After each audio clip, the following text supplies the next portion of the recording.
Titano forks are getting truly out of control. Ever since Titano has started, there have been other projects which at this point honestly are just throwing around random numbers of crazy APYs which are clearly unsustainable, but hey, that's just how the game is right now. If you don't know what Titano is, it's a project which revolves around a Ponzi scheme. If you're new to crypto, you might feel like this sounds like a scam when I tell you that the project revolves around a Ponzi scheme, but hey, that's just how it is. This is the wild, wild west. And as a side note, this is obviously not financial advice because I'm just a monkey dancing around crypto, so why should you listen to me? And also, I will not be taking you by the hand to show you how to do this investment because it is one of the most simple ones there is out there. All you need to do is hold the tokens in your wallet and it will start compounding. If you don't know how to do it, it's probably a good idea that you don't do it, right? Makes sense? So I was not early enough into crypto to get into Titano on time. I felt like I'd missed the boat.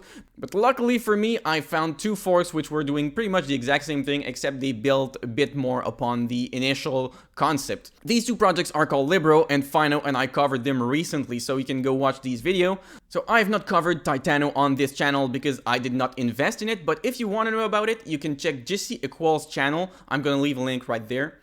Or right there. I'm new to YouTube. I don't know which side it is. He explained this project very thoroughly and he also made a crap ton of money investing in it. So go watch this for sure. As for myself, like I said, I only invested in these two forks and with very small investments because it still feels kind of shady and just, you know, forks in general from the get-go. That kind of creeps me out, but hey, that's how it is. So with this being said, in my last video, I kind of joked about these APY numbers just going up into like something that just doesn't make sense. But just as I thought we had maybe reached the end, a new project pop up.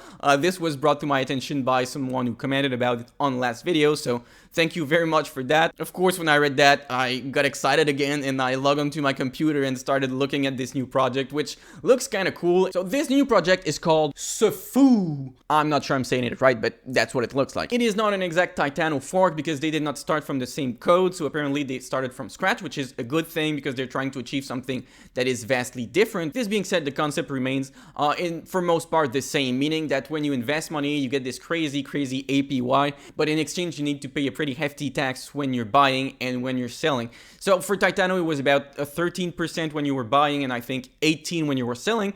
This new project goes for 14% buying, 16% selling. Now where these projects differ is what they're doing with this money. So Titano's idea of sustainability was build a giant pile with this money and wait for it to deplete, which is going to happen sooner or later when new investors stop flowing in. And what this project does, well, first and foremost, it jacks the APY once more to an even crazier number of 382,000%. Of course, this is assuming that the protocol does not fail within the first year, and also that there's nothing that changes, that the floor price remains the same. So there's a lot of assumptions going in there, but that's their promise. So if you were to invest $1,000, you would have basically $3.8 million by the end of the year. The team also estimates that by the end of first year, the market cap should be around $20 billion, which sounds a bit bullish because it is essentially Zimbabwe's GDP, but hey, who knows? Now, other than that, they've made very important changes, namely to the permissions that the team has. So in Titano, when the audit came back, there were a few sort of concerns about what kind of permissions the team had, mostly in regard to what they could do with the tokens, with the transfers and all that. So they felt like it was a bit too loose. There hasn't been like anything significantly bad to this point, but that's just like an extra risk to consider. With Safuu, they are removing these permissions. The team cannot just play around with the liquidity. They cannot mint new tokens, and also they cannot change the fees to their liking. So that's all hard-coded and it's going to remain the same for the whole duration of this project. Now, one thing to keep in mind is that they are promoting a 382,000%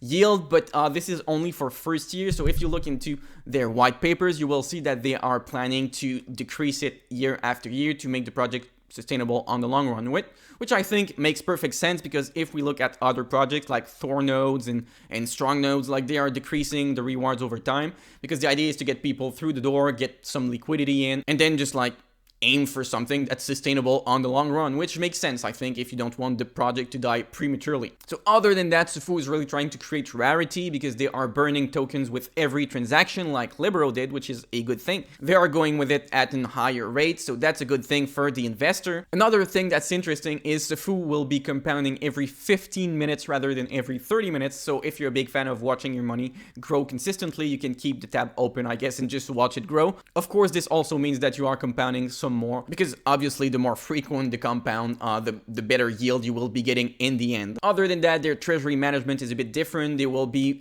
doing what is called an insurance fund, which kind of resembles what the risk-free value is in other projects, but it's also kind of different. It's really just an insurance which is going to sit there. And then the breakdown of fees, part of it also goes to the liquidity pool, because that is a self-owned liquidity pool. And part of it goes to just the project in general, paying the returns and then helping the project grow, reinvest, all that sort of thing. So this is a brand new project which is set to launch on March 1st. What's nice about it is there is no whitelist, so you are not too late for it. And the minting price will be set in BNB, and the minimum purchase you can make at mint is 0.1 BNB, and the max will be 25 BNB. And as far as safety goes, I think this is one of the projects which did pretty good on that. They are locking the liquidity into a protocol which basically prevents the team from just pulling out any money that they want, which is a good thing for the community. And also the authors did KYCs, which means that if they were to run away with the money, there would be a way for the authorities to know who were the actual people behind the project. It is the next best thing to being fully doxxed, but I mean, that's not the route they went. I will be throwing money at this project for sure, unless I spot red flags between now and the minting date. So I just want to let you in pretty early. In case you want to follow this project, make sure to go on their website, maybe follow their Discord and their Twitters. That's where they will be updating everything about it. And like I said, there's no whitelist, so you are not late for this project. So that is it for today. Thank you guys for joining me. I'm excited about this project. I'm excited to see where this one goes, and I'm also stoked that you have some extra runway to learn about it and decide if you want to invest or not. So this being said, that's it for today. Thank you for watching this, and I'll see you in the next one.